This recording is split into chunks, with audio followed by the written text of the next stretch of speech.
Vamos fazer uma oração nessa noite. Senhor, nosso Deus e Pai, queremos te agradecer, Senhor, pelo teu amor, pela tua graça, pela tua bondade, pela tua misericórdia, por a lição de hoje, Senhor. Prepara o nosso coração como solo fértil, Senhor, para que a tua palavra venha crescer e frutificar. Assim nós oramos em nome de Jesus. Amém. E graças a Deus. Pode se assentar, queridos. Glória. Vem cá, Luan. Em nome de Jesus, para você fazer me auxiliar aqui hoje. Vamos lá. Escola Bíblica, lição 3, discipulado 1, introdução. Eu vou ler só a primeira estrofe da introdução aqui, tá? Para que a gente possa ir direto para o resumo. Então acompanhe a lição aí, só a primeira estrofe, para lá. Se não, lê para mim aí. Lê aí a introdução. Pega a sua revista aí. Abre aqui. E lê a introdução. Só a parte de introdução aí da lição de número 3, para a gente poder ter uma noção do tema central da lição de hoje. Viu? Lê só a introdução aí, por gentileza. Introdução. Você agora é salvo. O nome da igreja do Pai do Céu, né? Amém. Você agora é salvo. A salvação é a maior bênção que o ser humano pode receber e, ao mesmo tempo, a principal experiência espiritual. A salvação é o tema central da Bíblia. Todo crente deve conhecê-la bem e falar dela aos que ainda não aceitaram a Cristo, para que também sejam salvos. Pronto, vamos lá, queridos. Acompanha aqui comigo, passa aqui, irmão, por gentileza. Aqui, rola aí uma. Pronto, escola bíblica, parei, uma introdução.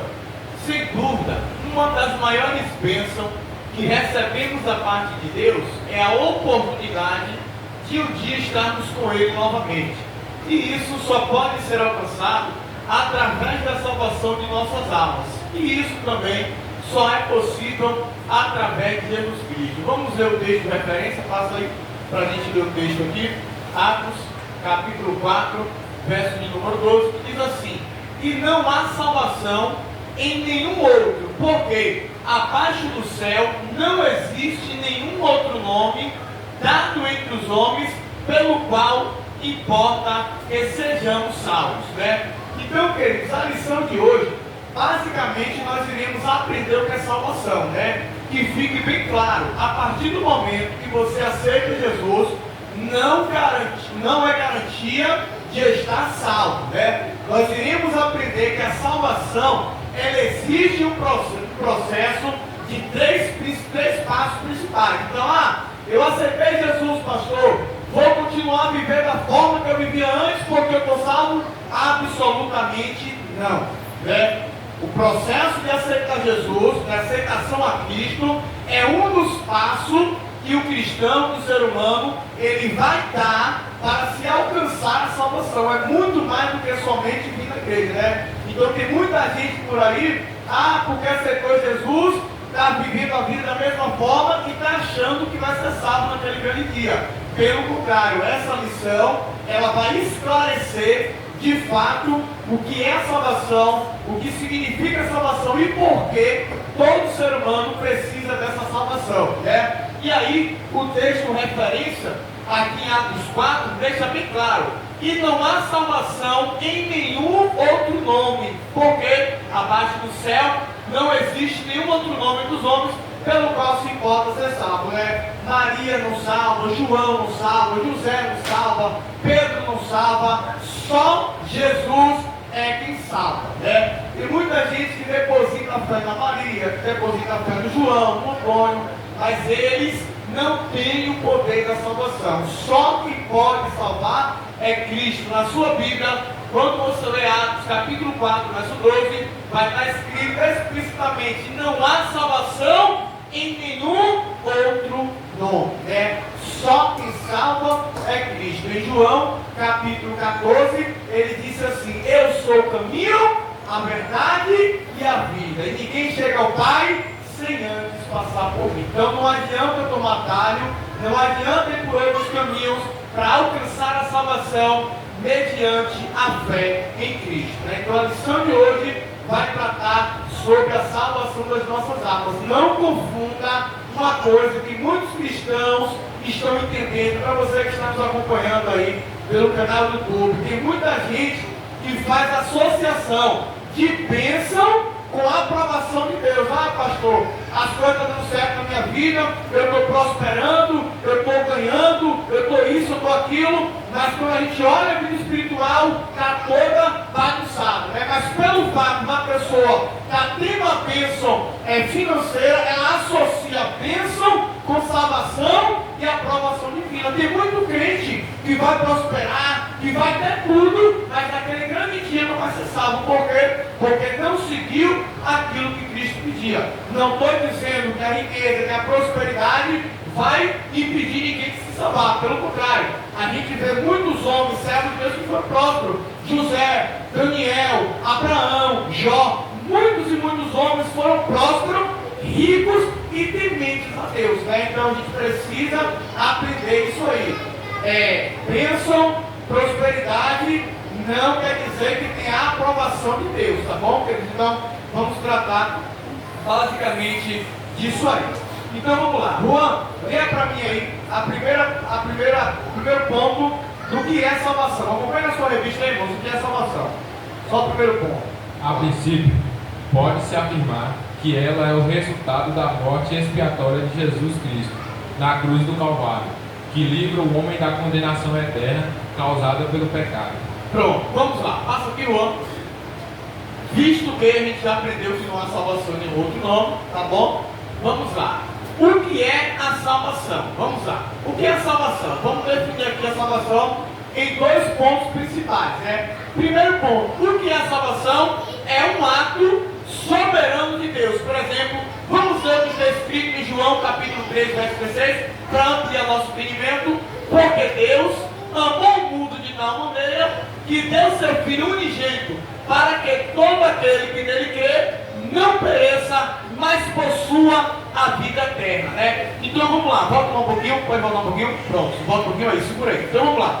O que é a salvação? Primeiro ponto, ato soberano de Deus, né? Ou seja, a salvação só pertence a Deus, né? Como a gente já viu lá em Atos capítulo 4, verso 12, não há ninguém, nenhum outro ser, nenhuma outra pessoa que consiga resgatar a alma do ser humano, né? Então a salvação, ela só pertence a Deus, né? Então a gente vê aqui, isso fica bem claro em João capítulo 3, 16, porque diz que o próprio Deus, a salvação aqui, ó, Deus amou o mundo de tal maneira que deu seu Filho unigênito para quê? Para que todo aquele que nele crê não pereça, não se perca, não seja condenado, mas encontre o caminho da vida eterna. Passa aí agora, para a gente fazer mais uma leitura. Ou seja, aqui ó, presta atenção, o sacrifício de Cristo nos possibilita a salvação, porque estávamos afastados da presença de Deus. Deixa eu ver se tem alguma referência aqui. Passa aqui. Não, tá bom aí. Pronto. Deixa eu só explicar esse tópico aqui. Então a salvação é um ato soberano de Deus, né? Ninguém, nada do que você faça, ninguém pode fazer nada por você, a não ser Deus. Então como é que iniciou esse processo de salvação? A partir do próprio Deus, porque Deus amou a humanidade de tal maneira que fez o quê? Entregou seu Filho. A gente estava condenado, o ser humano, ele já estava sentenciado, ele estava condenado. Então, Deus agora, para reconciliar o povo, né? Deus envia seu Filho para que através do sacrifício de Cristo nos possibilitasse a salvação, porque nós estávamos afastados da presença de Deus. Então a salvação, primeiro, é um ato da soberania de Deus. Segundo, vamos ver o segundo aqui, próximo ponto, é um ato da infinita misericórdia, né? É um ato da infinita misericórdia. Por exemplo, vamos fazer uma leitura aqui, Efésios capítulo 2, versos 4, 5 a 8, está escrito: mas Deus, que é riquíssimo em misericórdia, fez o quê? Pelo seu muito amor por que nos amou, estando nós ainda mortos, aqui ó, nas ofensas e nos pecados, nos vivificou juntamente com Cristo. A parte A do versículo. Vamos ver o que diz a continuação. Porque pela graça sois salvos por meio da fé. E eu grifei vermelho aqui. Isso não vem de vós, é dom de Deus, né? Passa aí para ver se tem alguma coisa mais. Pronto. Então, nesse ponto, nós aprendemos que a salvação não começa pelo homem, e sim pela vontade de Deus. Então olha que coisa interessante, irmãos, né? A salvação, primeiro, é um ato da soberania do poder de Deus. né? Segundo, é uma ação da misericórdia de Deus, porque Efésios, Paulo escrevendo aos Efésios, diz que nós estávamos mortos por causa do pecado e por causa das ofensas, mas mesmo assim, estando a gente, nós mortos, Deus, Ele nos deu vida, através de quem? Enviando o seu Filho. Volta aí um pouquinho, volta um pouquinho aí. Então, ou seja, nós estávamos mortos, Deus, que é riquíssimo em misericórdia, seu muito amor, nos amou, estando nós ainda aqui, ó, a condição, lembra que eu falei na semana passada, a condição do ser humano sem Cristo, é isso aqui, ó, mortos em ofensas e em pecados. Mas mesmo nessa condição, o que foi que Deus fez?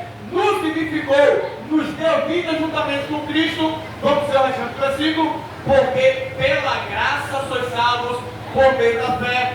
Isso não vem de nós, mas vem de Deus. Então a salvação, ela começa por Deus, né? Deus lá desde o período do Gênesis, Deus já tinha um plano de salvação elaborado para a sua humanidade. Pastor, quando é que esse plano ele começou a ser estabelecido? A gente já leu em João 3,16, né? Aqui na verdade, se esse versículo aqui tivesse lá em João, seria apenas uma continuidade, porque a salvação começa ali, Manuela.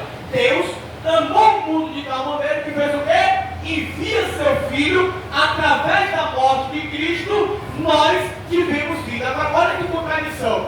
Cristo está vivo e tem que morrer. Nós estávamos mortos, mas recebemos a vida, né? Através da morte de Cristo. Parece até uma contradição, mas faz todo sentido. Então, a salvação não é um plano, não é um projeto humano. A salvação parte inicialmente pela vontade de Deus, né? Então, quando Deus ele envia seu Filho Jesus, né? Jesus vem ao mundo, cumpre toda a vontade de Deus, se entrega no Calvário, ele vai dizer, está consumado, o preço está pago. Então dali para cá, todos nós que invocamos o nome do Senhor, temos essa oportunidade. Então salvação é o que, pastor? Um ato da soberania de Deus e a demonstração da misericórdia de Deus, né? Há um versículo em Romanos capítulo 5 que diz que Deus ele prova o seu amor pela humanidade, entregando seu Filho para ser morto, e nós sendo ainda pecadores, né? Então, a salvação ela é basicamente isso aqui. Vamos ver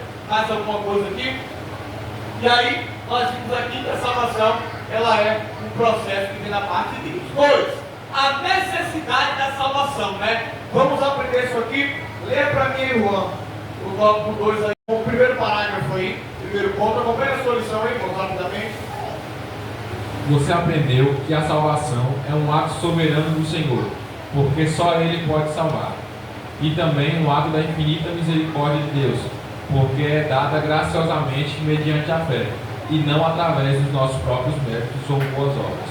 Vamos lá, salvação. Por que nós, por que nós precisamos da salvação? Alguém aqui, algum cristão aqui, né?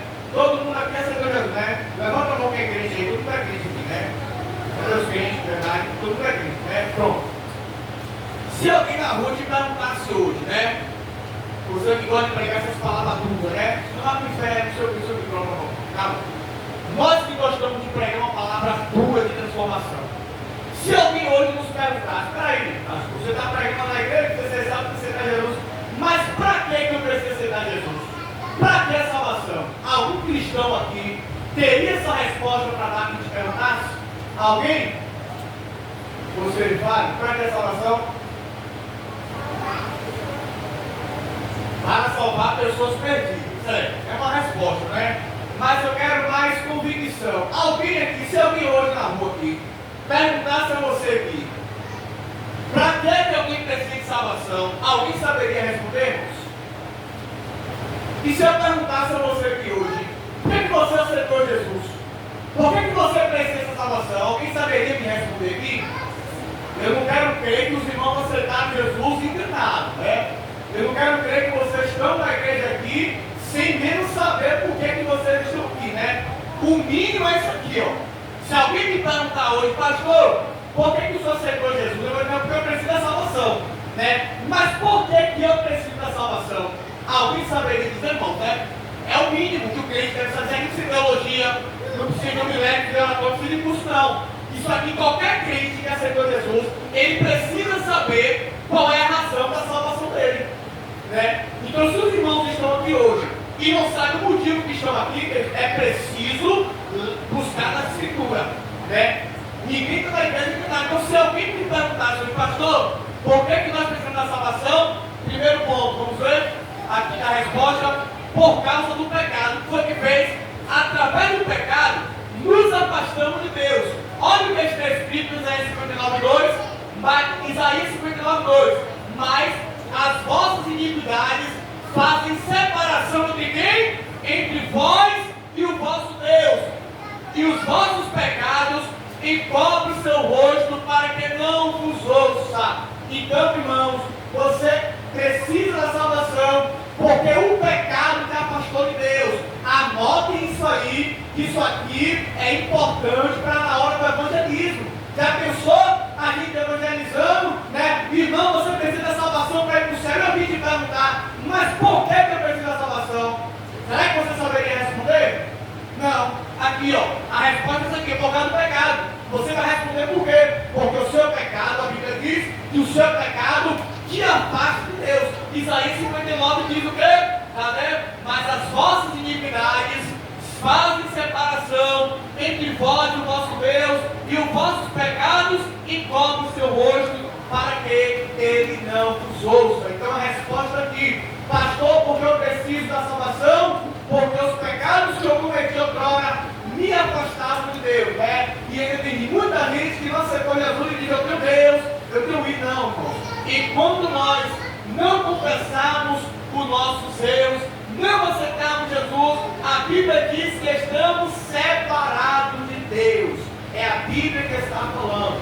Mais um motivo, pastor, porque eu preciso de salvação, vamos ver? Porque eu preciso por causa das consequências do pecado. Olha o que está escrito em Romanos 23, 23. Vamos ver todos em voz alta no 3.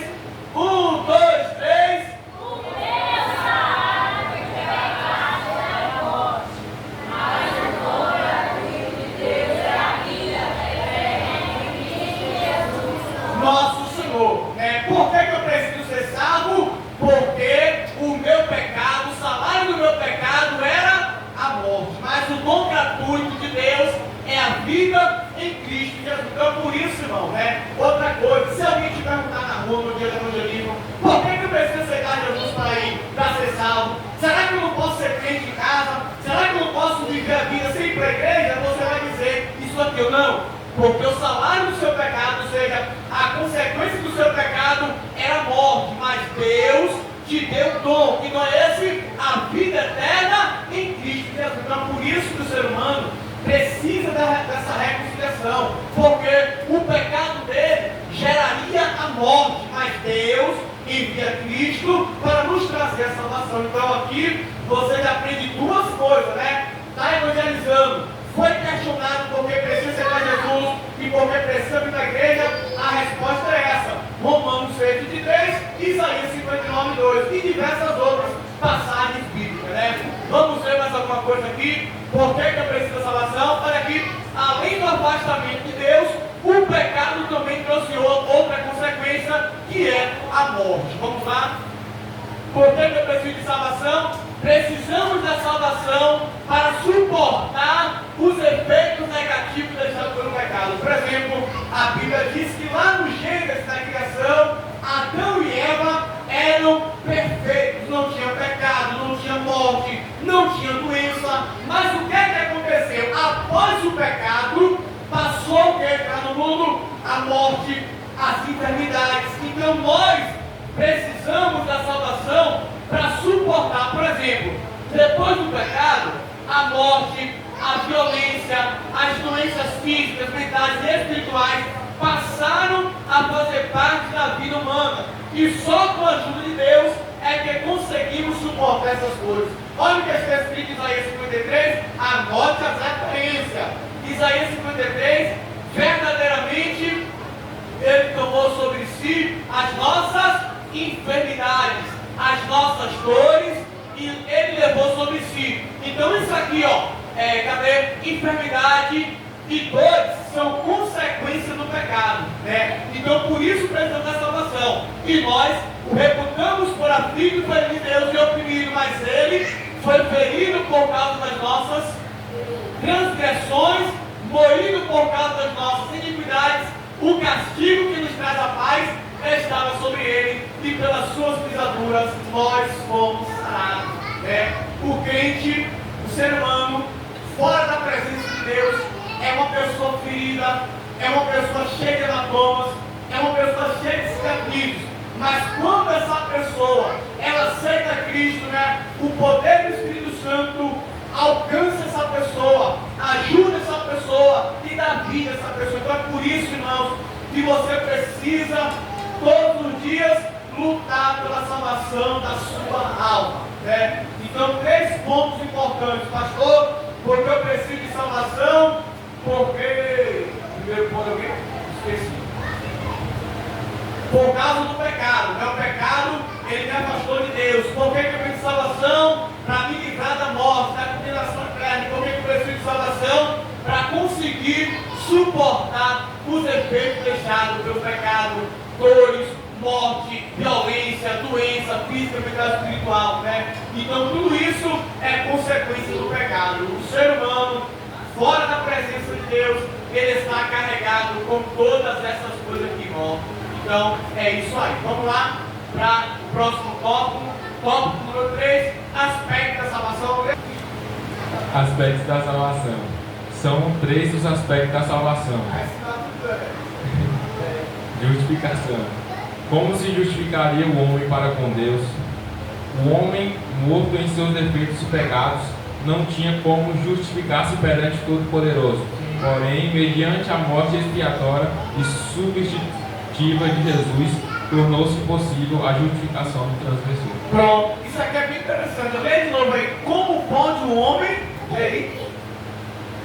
O homem morto em seus defeitos e pecados não tinha como justificar-se perante Todo-Poderoso. Porém, mediante a morte expiatória e substitutiva de Jesus, tornou-se possível a justificação do transgressor.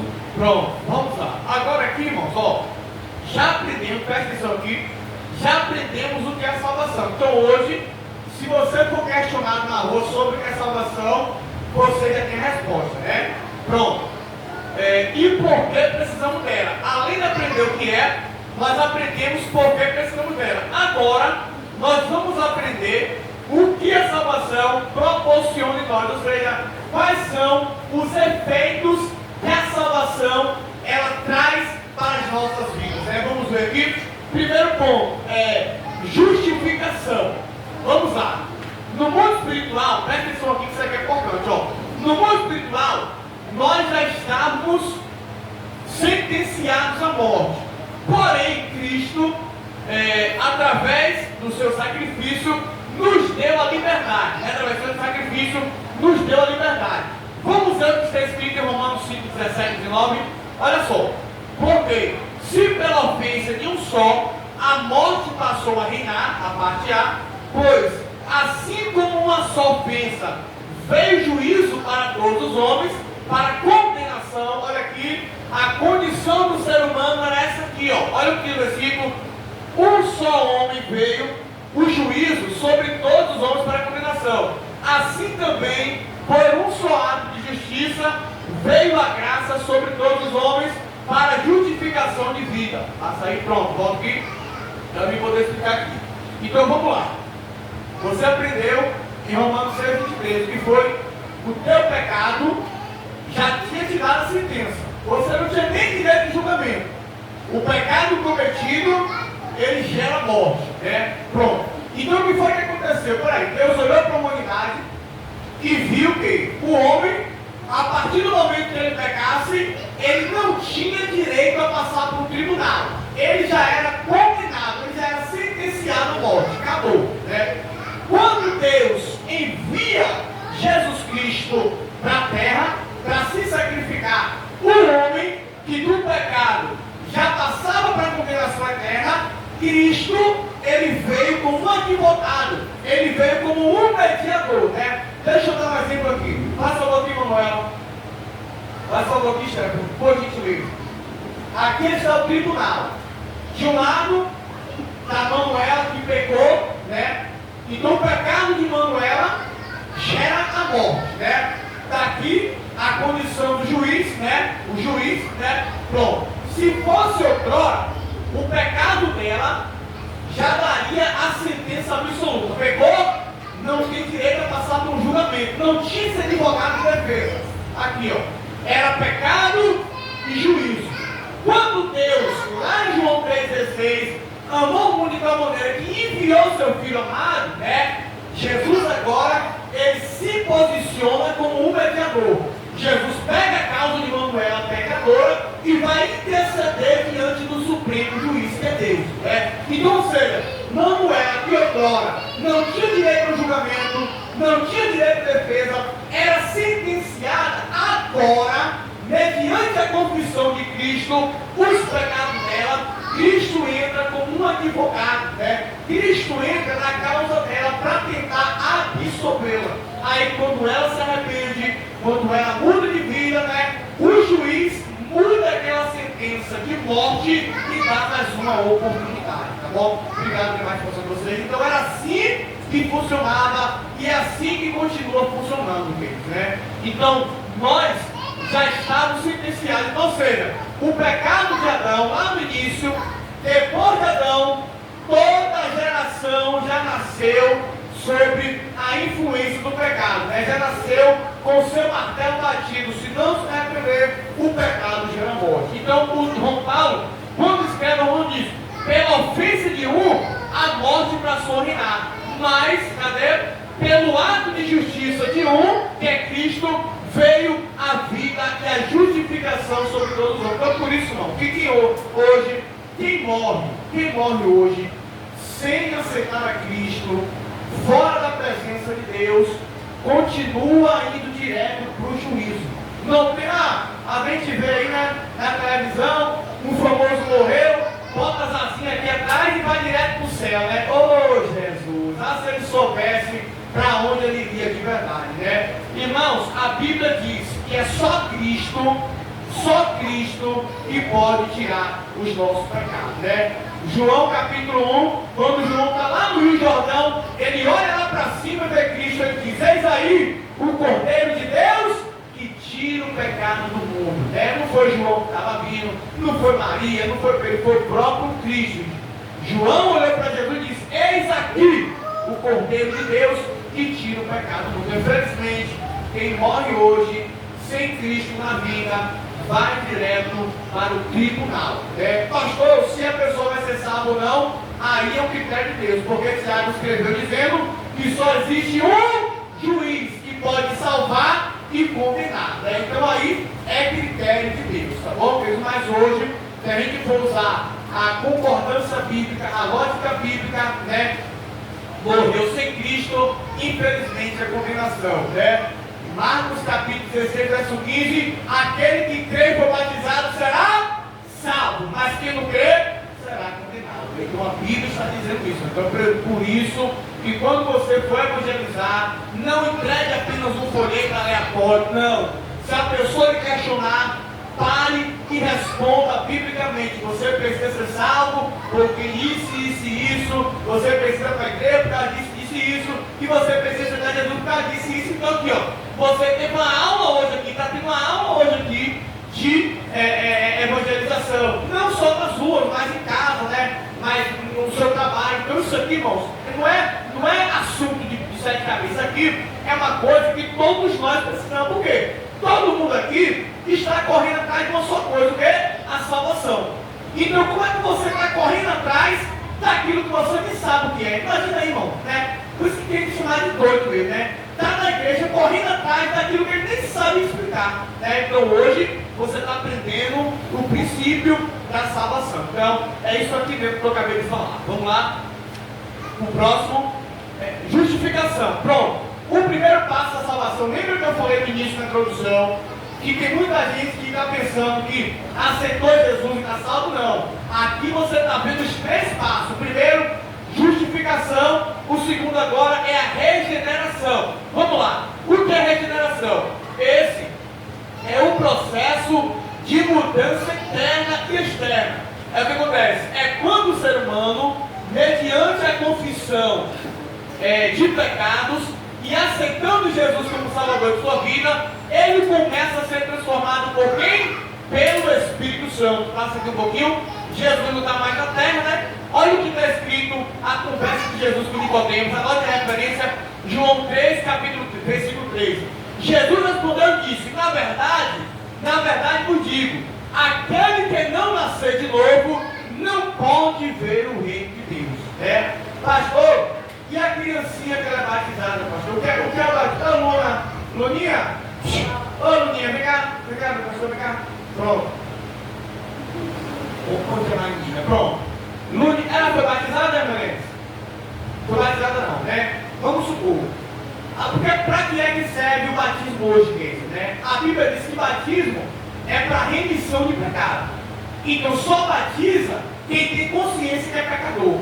Luna é uma criança, então Luna não tem uma necessidade de ser batizada, porque ela ainda não tem, a criança, já nasceu com a influência do pecado, porque, lembra que eu falei lá no início, a Bíblia diz que por causa de Adão, todos se tornaram pecadores, não foi isso?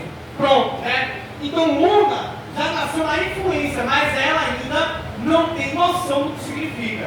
Daqui a 3, já tem quantos anos, Luna? Você tem 3? Pronto, daqui a 10 anos, quando Luna se batizar, ela já vai ter consciência dos seus atos pecaminosos. Aí sim, vai haver a necessidade de se batizar. Amém? Obrigado pela sua participação, viu? Tchau. Pronto. Aí sim, ela vai ter necessidade. Então, quando João, olha para mim aqui, quando Jesus está conversando com João, ou melhor, com Nicodemos, ele diz aqui, ó, aquele que não nascer de novo não pode ver o reino do céu. Aí, Nicodemos indaga, mas pode um homem velho entrar no bucho da mãe e nascer de novo, né? Foi a pergunta dele, né? Aí Jesus respondeu isso aqui, ó. Olha o que Jesus vai responder para ele, passa aqui o ano. Jesus respondeu, na verdade te digo que aquele que não nascer da água e do Espírito não pode entrar no reino de Deus. Porque quem é carne, mas quem é Espírito, é Espírito. Nascimento aqui, irmão, significa regeneração, significa transformação, que começa aqui dentro, ó. A transformação não começa de forma externa, não começa na mudança de roupa, não começa na mudança de ato, não. Ela começa aqui dentro. Aqui dentro, o Espírito Santo, ele vai transformando, tirando os desejos pecaminosos, tirando os velhos hábitos. Aí o que acontece? A transformação aqui de dentro é refletida pelo lado de fora, né? Então a transformação, a regeneração, a mudança acontece gradativamente, primeiro de forma interna, né? Então quando Cristo conversa com Nicodemos, ele diz, ó, aquele que não nasceu, quer nascer de novo, aquele que não for regenerado, que não abandonar o pecado, que não tem uma transformação de vida, não entrará no reino de Deus, né? Então, é preciso passar por todas essas etapas, né? E a última etapa, vamos ver o que é a última etapa. A última etapa é essa aqui, ó, a santificação. O que aconteceu? Após o ser humano ser justificado, ser regenerado, o cristão vai entrar na última etapa para alcançar a salvação, né? Chamada de quê?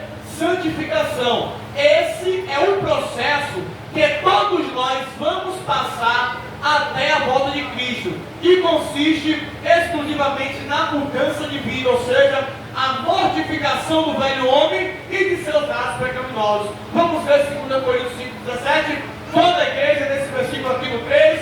1, 2, 3. Assim que se alguém está em Cristo, nova criatura é. As coisas velhas já passaram, e eis que tudo se fez. Pronto, santificação é isso aqui, irmãos, ó. Santificação é o processo que o ser humano vai enfrentar durante toda a vida, né? Irmãos, olha para mim aqui, aprende isso aqui. Não existe uma pessoa que não peque, irmãos. Isso é impossível, né? Não existe. Se você é uma pessoa e ela dizer, não, mas eu pego, mas eu não sinto isso, eu não sinto aquilo, Deus me transformou de vez. Balela, mentira pura. Paulo, você conhece qual é o Paulo na Bíblia? O maior missionário do tempo dele, o maior fundador de igreja. Em Romanos capítulo 7, em 2 Coríntios 13, ele faz questão de dizer os atos pecaminosos que ele tinha que enfrentar todos os dias. E quando ele escreve a Timóteo, no capítulo 1, ele diz, eu sou o maior dos pecadores. Quando Paulo escreve a Timóteo, sabe quantos anos Paulo tinha de crente? 30 anos de crente, e ele ainda se considerava o principal dos pecadores. Então não acredita não. E que dizer que esse povo santo demais sai fora desse tipo de gente. Nós somos pecadores que todos os dias necessitamos da graça de Deus. Todo dia iremos pecar e todo dia seremos alcançados por essa graça. Então isso aqui, ó, a santificação, bota um pouquinho aí. A santificação consiste no quê? É a última etapa, é o processo que todos nós vamos passar até a volta de Cristo, e consiste exclusivamente na mudança de vida, ou seja, a mortificação do velho homem e de nossos atos pecaminosos. Então, esse é os 3 processos que todo crente vai enfrentar. Primeiro processo, justificação. Primeira etapa, na verdade. A justificação é o que Cristo vai fazer com você. Pronto. Cristo te justificou. As outras 2 etapas é conosco. Regeneração. Eu vou passar, com o auxílio do Espírito Santo, eu vou passar por uma mudança de comportamento, uma mudança de hábito, né? Vai ser uma transformação mesmo, né? E a última etapa é a santificação, e essa aí só vai terminar quando Cristo voltar, ou quando a gente morrer, se Cristo não vier antes, né? Então esse aí é o processo que de fato ele vai garantir a tua permanência no céu, ou a tua chegada até lá. Então, por exemplo, nós temos um órgão no corpo humano, que é o único órgão que consegue se regenerar. Alguém sabe dizer? O único órgão do corpo humano que consegue se regenerar? Fígado. Pronto. É o quê? Rim? Ele falou que perna? A pele? Pronto, a pele também, né? A pele não chega a ser um órgão, né? A pele é um órgão, não. A pele entra com tecido, né? Nós vamos usar. Mas é uma boa colocação. A pele também, ela se regenera. Pronto, para ilustrar, passa o aqui, ó, cara. Você tem quantos fígados? 10 fígados. Talvez? Vamos lá. A gente tem quantos fígados, né? Um, né? Não, 2 aqui. É 2 e um fígado, né? Vamos supor, se porventura o fígado da irmã Anne for arrancado, é o único órgão do corpo que consegue se regenerar. Aí eu vou te perguntar, o que significa regenerar? Quando eu arranco o rim dela, o que vai acontecer? Nascer agora. Nascer de novo. Pronto. A mesma coisa, pegado. É o que acontece no processo de salvação. O velho homem, ele é arrancado, ele é esquecido. E o que acontece? Nasce um novo homem. Da mesma forma que o fígado ele consegue se regenerar, o ser humano com Cristo, ele se regenera e nasce de novo. O que Cristo queria dizer para Nicodemos é exatamente isso. Nicodemos, por mais que você tenha conhecimento, mais que você tenha conhecido, você precisa nascer de novo. Como é que eu vou nascer de novo? Através da água e do Espírito. A água é o quê? O batismo, né? E o Espírito é ter o Espírito novo, se tornando uma nova criatura. Bota aqui o versículo, como está, 2 Coríntios 17. Assim, se alguém está inscrito em Cristo, nova criatura é, as coisas velhas se passaram, e esse tudo se fez novo. E a conclusão, vamos para aqui, acabou. Tá bom.